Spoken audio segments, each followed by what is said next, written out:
As mass protests continue in the South Asian nation of Sri Lanka, President Gotabaya Rajapaksa has now said that he will resign from his post on July 13th. The development comes after mass demonstrations rocked the island nation, bringing the country to a complete standstill. Sri Lanka is currently witnessing one of the largest anti-government protests in recent days. Anger among the people has been rising for months, which yesterday reached its peak. Saturday's demonstrations were one of the largest and the most significant in terms of what it has been able to achieve. Demonstrators stormed Prime Minister Ranil Wickremesinghe's private home in Colombo to voice their anger, following which his house was set on fire. Wickremesinghe has said that he is willing to resign to make way for an all-party government, and a new government is needed before he steps down.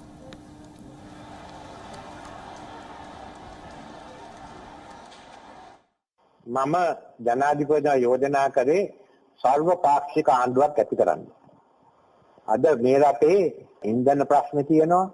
ඒ වගේම ආහාර හිඟයක් තියෙනවා. මේ සඳහා ආහාර වැඩසටහනේ ප්‍රධානීය ලංකාවට එනවා. IMF සංවිධානයේ සමග වැදගත් කරුණු කීපයක් සාකච්ඡා කරන්න තියෙනවා. ඒ නිසා මේ ආණ්ඩුව ඉවත් වුණාම වෙන ආණ්ඩුවක් එවලෙම අපි පත් කරන්න උවමනයි. රටේ ආණ්ඩු පාලනයක් නැතුව ආණ්ඩුවක් නැතුව මේ අවස්ථාවේදී ගෙනියන එක වැරද්දක්. ඉතින් මේ ආණ්ඩුව මම යලිත් කියනවා මේ ආණ්ඩුව ඉවත් වෙනකොට තව අලුත් ආණ්ඩුවක් තියෙන්න ඕනේ. Well, if these were Prime Minister's words, country's president has also walked on the same lines. According to reports, President Gotabaya has offered to resign, with the president's office saying that he is expected to submit his resignation on July 13th.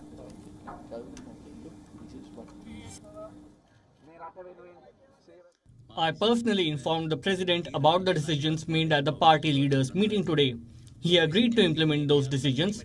Also, he informed me and asked me to tell the country that he will resign on July 13th to ensure a peaceful handover of power. Therefore, there is no need to destabilize the country any longer.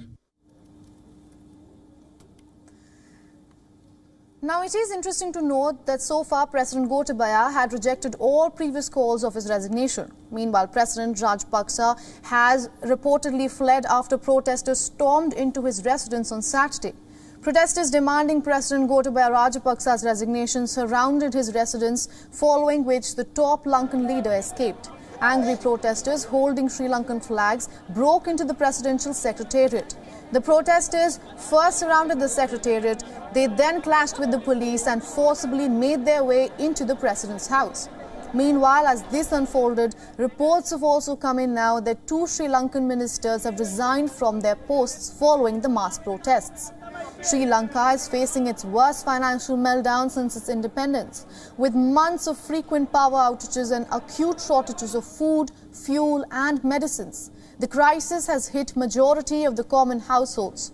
Foreign exchange reserves have dropped exponentially, and practically with no money, government had to seek help from its allies and the IMF to keep the country afloat. However, despite some crucial attempts to revive the economy and shift of power within the government, nothing significant has been achieved so far.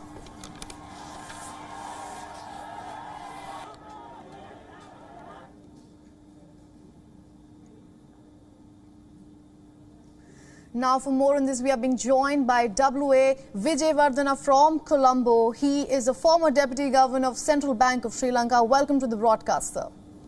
Thank you very much for having me. Now, to start off, I want to ask you, like, as a Sri Lankan citizen, how would you describe the scenes that unfolded yesterday in Colombo? Well, of course, what actually happened yesterday is the culmination of the protest campaign that had been started about, say, 3 months ago. So the culmination was that the protesters had been able to storm the president's house and also the president's office and occupy it. But it does not mean that none of the political or economic problems in Sri Lanka have been solved, because the president, even though he has promised that he would step down, he has not done so far.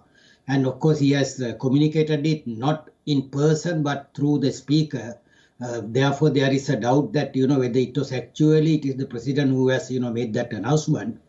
Then Prime Minister Ranil Wickremesinghe's offer of resignation is also doubtful because in the past he had been notorious for making false promises of stepping down but not doing so. So until the two leaders, the President and the Prime Minister, have actually tendered their resignation, stepped down, the country will not be able to move forward. So even though Prime Minister says that there should be a government, there is no government right now. And therefore it is a matter for the country to set up a government as quickly as possible so that the country can continue forward. You know, it is a good point that you made that because the president made the announcement, it is not clear as to Rajapaksa himself made the decision or did the president ask him to do so. Which brings me to my next question. You know, after about 5 months of protest, President Gotabaya Rajapaksa has finally decided to resign, as president says. This is obviously after he repeatedly rejected to give up power. So what do you think changed his mind yesterday? In fact, what happened was that, there had been attempts by the police and armed forces to prevent the protesters from approaching the president's secretariat. They had tear gas and also water cannon the protesters several times to prevent them from coming there. But their number had been swelled every minute. As a result, the police and the armed forces could not withstand the people's power that had been pushing them backward. So as a result, they had to allow the protesters to come and occupy the two places. It does not mean that the government has fallen. The government is still there.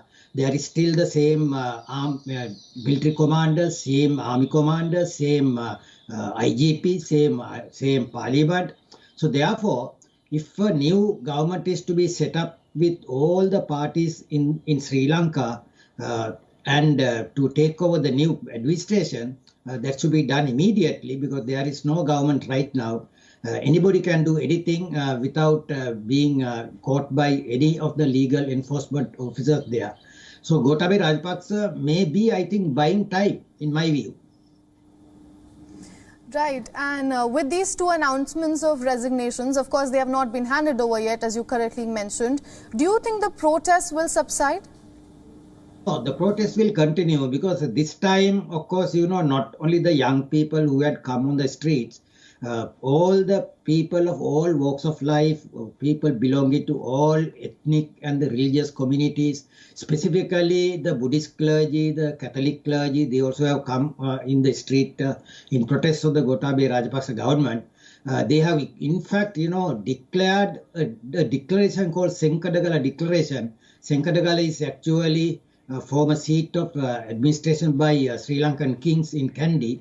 So that declaration very clearly asked the president and the prime minister to step down. An interim government should be reformed and that government should have an election in 6 months' time. So these people cannot be silenced by making false promises. So in my view, the protest will continue, and unless the president and the prime minister would choose to read the writing on the wall and step down immediately, allowing the people to form their own government and have an election immediately, there will be the protest continuing in Sri Lanka. Right. Now, in case the resignations come about and the president and the prime minister resign, what is the next that could happen in terms politically?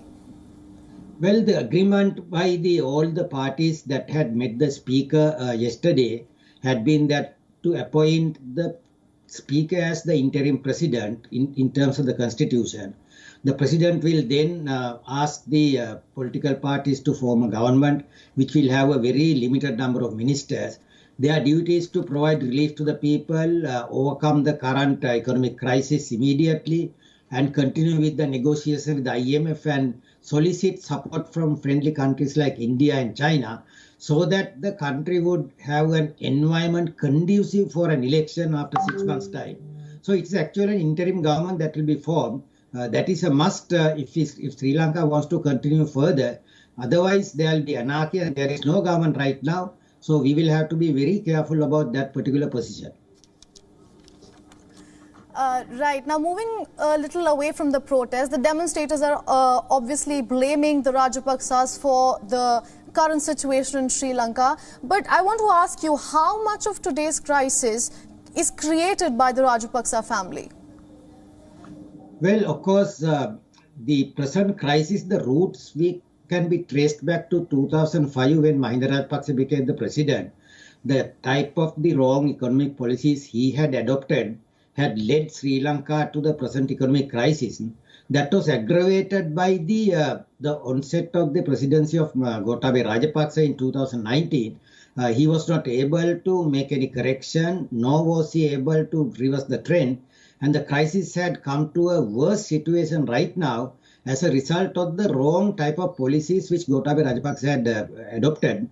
And these policies were numerous. I mean, in every respect of the macroeconomic policy in Sri Lanka, the policies adopted by Gotabaya Rajapaksa administration had been wrong and erroneous. So that is why we are in the present crisis level.